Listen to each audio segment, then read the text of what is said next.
Hi, and welcome to this Year 12 introduction lesson to Business Studies at A-Level.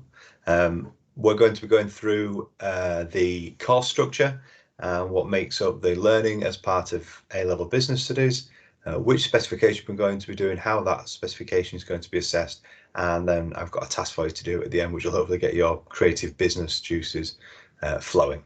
So I'm just going to jump over to the PowerPoint and talk you through the course itself and how that will be assessed. So welcome, first and foremost. This is a little bit of an unusual way of doing an induction lesson, but hopefully it's going to get across some of the main information that we would be sharing with you at an induction session.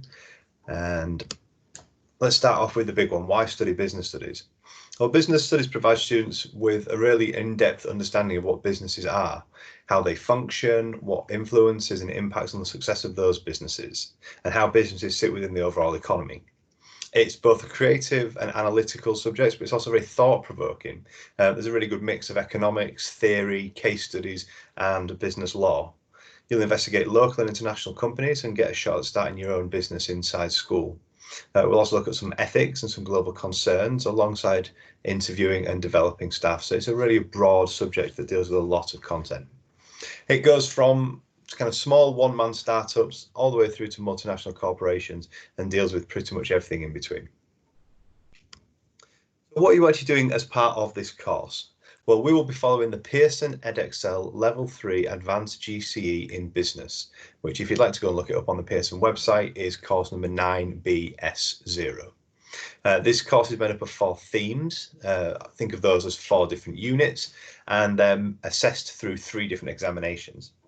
So the 4 themes that you can see there on the right hand side, that's just a screen grab straight from the specification. I'll just go through those in a little bit more detail here. The assessment is in 3 examinations. Each exam is 2 hours long and is worth 100 marks. And there are 2 sections in each exam, Section A and Section B. Both Section A and Section B have a mix of short and long answer questions, so everything from 1 markers all the way through to essay questions.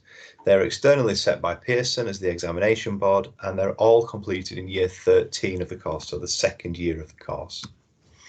Exam number 1 is worth 35%, and that will cover themes 1 and 4, which in a moment you'll see how those 2 link together. Examination 2 is also worth 35%, and that's all links on themes 2 and 3. Examination 3 is worth 30% of your overall course, and this is more of a synoptic unit, meaning that it deals with everything that you've covered in the course and brings it all together and ties it up nicely into one overall examination. It covers stuff that you will have learned on units 1, 2, 3 and 4. It starts out with some context pre-release documents. So in the November of year 13, we receive a pack of documents for you, which will help you to develop and build your own case studies. So there'll be some contextual documents to do with a theme for that year. Very, very broad area that they could ask questions from here. It's building the entire of business studies together into one examination. In the examination itself, you will get a further shorter pack of qualitative and quantitative research, which you'll be expected to be referring to that specific research and your additional independent student prepared case studies that come out of the pre-release documentation. So there's a lot of prep for that exam, but you are given much more freedom in how you wish to interpret the questions in relation to the subject matter and the topics and the case studies that you have prepared. So if we talk about the themes themselves, the first theme is marketing and people. This is essentially your introduction into what is the market and what is marketing. It's an introduction to people and it's an investigation of entrepreneurs. So it's all about basically what makes a business, what is a business. We'll explore startup businesses and we'll be able to answer these questions such as how do businesses identify opportunity? How do they develop a competitive advantage? How do they interface with customers? How do they train, organize and motivate their employees? And how do they identify and develop leadership? So theme 1 is around, well, what is a business and how do businesses start up, how they develop, and then how do they turn into fully fledged ongoing concerns. Theme number 2, so the 2nd unit, is around managing business activities. In this unit, you'll look at finance and operations functions, so actually running a business. External influences on businesses, so those factors such as legal considerations, which impact on how a business runs and is managed. Raising and managing finances, so bringing in revenue, managing input, cash flow, making sure you don't go bust. Measuring the success of a business, so there are different metrics depending on what the business's aim is, what their goal is as a company. So there are different measures of success of those businesses. How to use resources effectively, and any legal or economic impacts that will affect on businesses. Theme 3 is all around business decisions and strategy. So theme 3 really does build upon the basics that you will have developed over theme 2. This time now we'll be exploring the influences on decision making and business strategy. It really puts the meat onto the bones of theme 2. So rather than just looking at how we raise money and how we manage finances, how we measure success, now we're looking at strategies for the businesses. We're looking at how businesses can grow. We're looking at more in depth into the decision-making process and the influences, internal and external, from the business on that decision-making process. We'll start to have a look at ethics, which goes alongside the legal concerns. Ethics being whether or not you should do something, whether or not, whereas legal is to do with whether or not you legally can do something. We'll look at assessing competitiveness, and we'll look at managing change within a business. Number 4 is global businesses. So this is taking those understandings of what is a business and what is the market from theme 1 and adding that into the more international and global aspect of business and globalization. So we'll look at growing economies. We'll look at international trade, the factors leading to globalization, protectionism, such as raising tariffs on imports in order to protect homegrown products. We'll look at things like trading blocs, such as the European Union or the NAFTA agreements. We'll look at global trade and marketing and multinational corporations. And we'll have a look at international ethics and whether or not those ethical considerations that we looked at in theme 3 are changed when we start to look at businesses on the international scale. For example, just because you can make an iPhone cheaper in Indonesia, does that mean you should? In addition to those 4 main themes, there are some what we call soft skills or transferable skills that are taught and learned throughout this subject. Those are, for example, problem solving, systems thinking, critical thinking. You'll develop IT literacy. You'll develop communication skills, relationship building skills, and learn how to collaboratively problem solve. You'll learn to become adaptable, self-managing, and self-developed.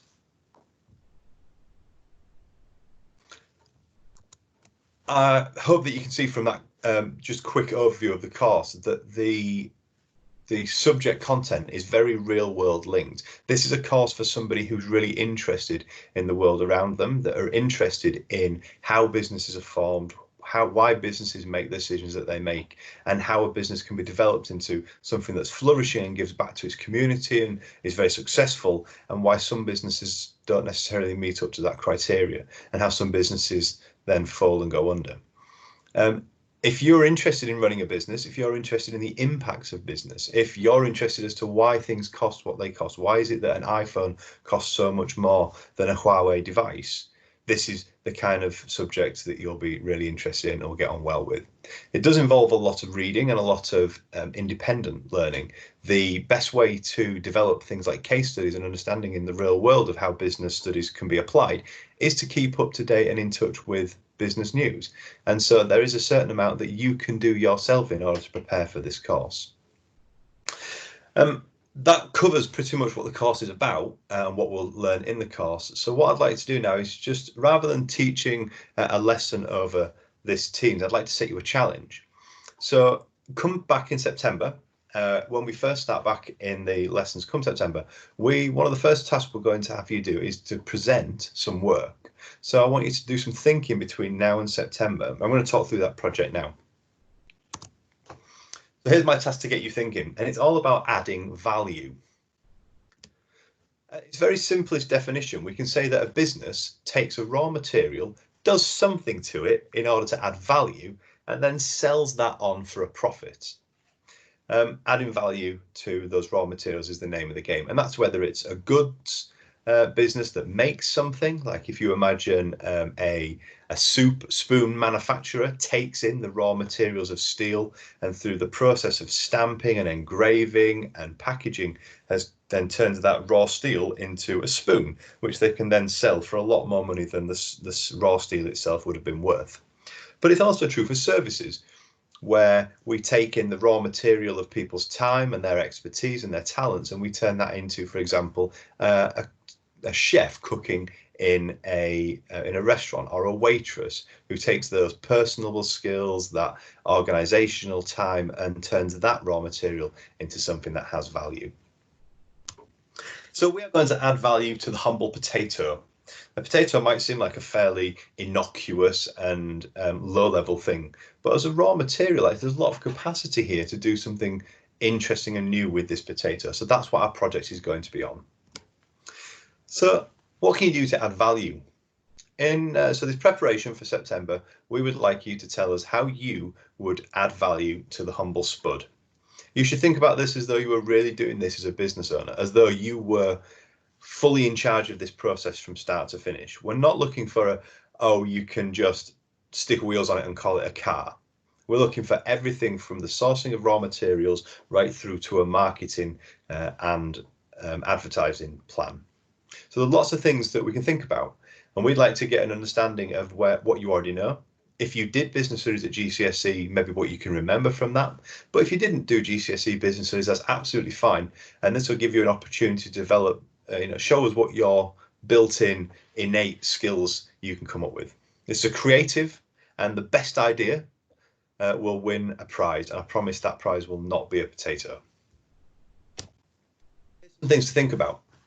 Firstly, we could think about, well, what could we do to a potato to make it worth more to a customer than it already is as a potato?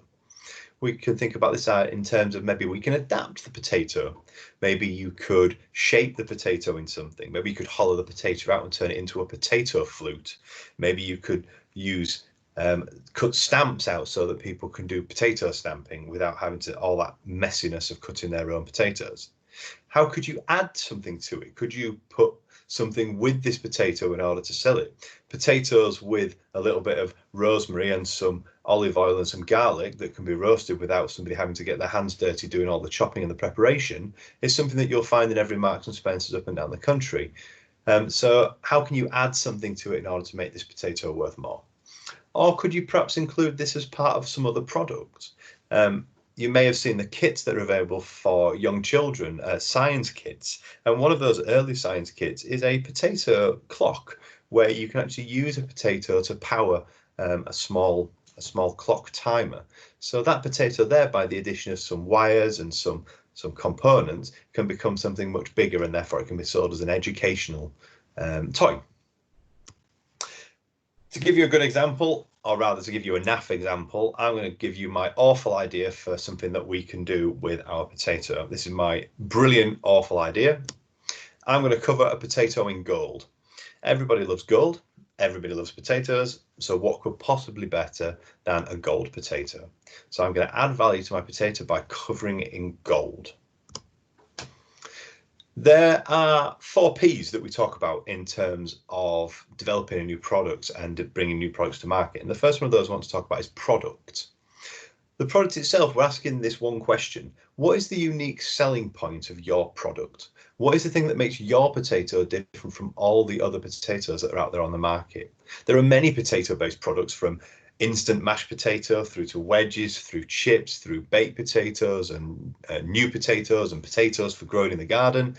And that's just dealing with potatoes as a vegetable. If we talk about anything else that you could do with potatoes, such as using the starch in cleaning products, then those potato-based products, what's going to make your potato product better than anybody else's? Obviously, nobody else sells gold potatoes, so therefore there's a significant gap in the market for my gold potato idea. The question might be asked, is there a market in that gap? Just because nobody's selling gold potatoes, are those gold potatoes worth selling? I would obviously say yes, absolutely, and I'm going to make an absolute potato ton of money. The second P to think about here is price. So How much does the raw materials cost? How much does the production process cost? This is called the cost of sales. How much will it cost in terms of labour or electricity or packaging and here this really does cover anything and everything that goes into the manufacture and marketing and advertising of this product. Whilst your product might only be quite cheap to manufacture, if you're expecting to advertise it on TV, that cost of that advertising is going to be very expensive. As a rule of thumb, certainly within talking about the media industry, about 50% of the overall budget of a film doesn't go onto the screen, but goes into the marketing and promotion of that film. So a film with a budget of, say, $1 billion would only actually have 500 million to spend on the film itself and 500 million on marketing, although a £1 billion film would be very expensive. So you can ask yourself, what price you're going to sell it for? And the two considerations here are, will people actually buy it at that price, or is it too expensive? You could make it cheaper, but then if you make it cheaper, will you actually make any profit at the lower price? So it's a balancing act. It's a very fine balancing act between making profit and making it a price that people can actually afford. I've done a bit of basic mathematics using a quick Google search. I've found out that the raw materials are 4 large baked potatoes for £1 in a packet at Tesco's. So that makes each potato about 25p. And gold leaf I can buy on Amazon, which is definitely the best place to be buying gold leaf from. I can buy 500 sheets for £34, and I estimate that each potato will take probably 2 sheets of gold leaf in order to cover it. Therefore, my cost of sales, my production costs on this are 25 pence per potato plus 14 pence for 2 sheets of paper, 2 sheets of gold leaf, which gives me a 39 pence overall cost.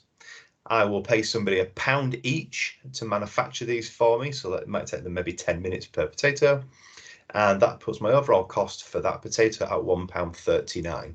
So I need to be thinking I need a price above £1.39 that's going to allow me to make a profit, but perhaps not too large so that I put people off. I've decided to sell my potatoes for £1,000 because a gold potato is pretty awesome, and I think everyone's going to want one.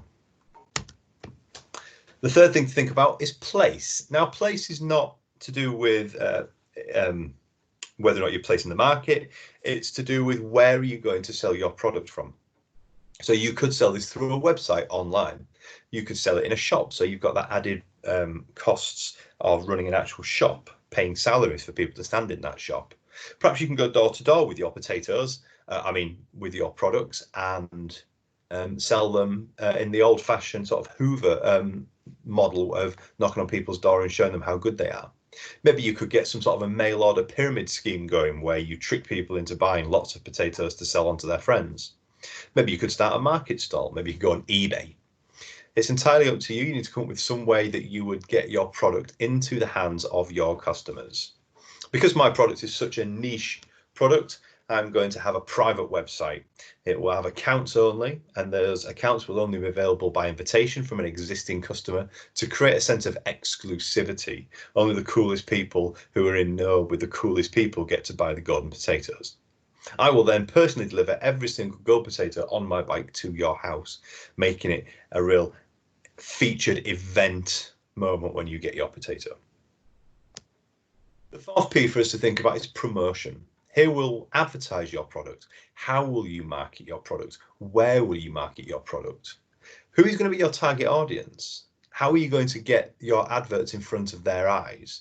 You might think that advertising on TV is a great thing to do, but TV adverts are very expensive, and lots of people tend to fast forward through the adverts. Not as many people are watching TV these days. Netflix doesn't necessarily have the adverts on it that you're going to be able to get your product in front of your audience's eyes. Advertising on the web is a lot cheaper, but you've got to advertise to a lot of people before you might get one single click. You might only get 1 click for every 10,000 people that sees your advert. And each of those views, each of those 10,000 people might have cost you 1p in order to get that advert in front of their faces. So what will you do to make sure that your product sells in the quantities that you need it to in order to start making money? That's to do with promotion. And clearly, because my product is brilliant, I'm not going to need any adverts. Just rumours through social media and word of mouth advertising is going to be all I need to maintain that exclusivity and to create that cool club that people are going to want to be a part of. So your project is adding value to the humble potato. We're going to have a look at your ideas and presentations in the first few weeks of term. So this is an early opportunity to impress your teacher, but also the other people in your class. Later on in this first year, we're going to be making small businesses for a project that you'll be doing yourselves in school and perhaps out. And you should look upon this as task as perhaps like an interview, like a sort of Dragon's Den style pitch. What can you do to make sure that you get noticed so that the sure to be winning team has you on their side? What else can you do? So alongside doing this project, there is one very simple thing that you can do in preparation for September. Read, read, read. Keeping up to date with what's going on in the world is really the biggest help to you in terms of starting this course.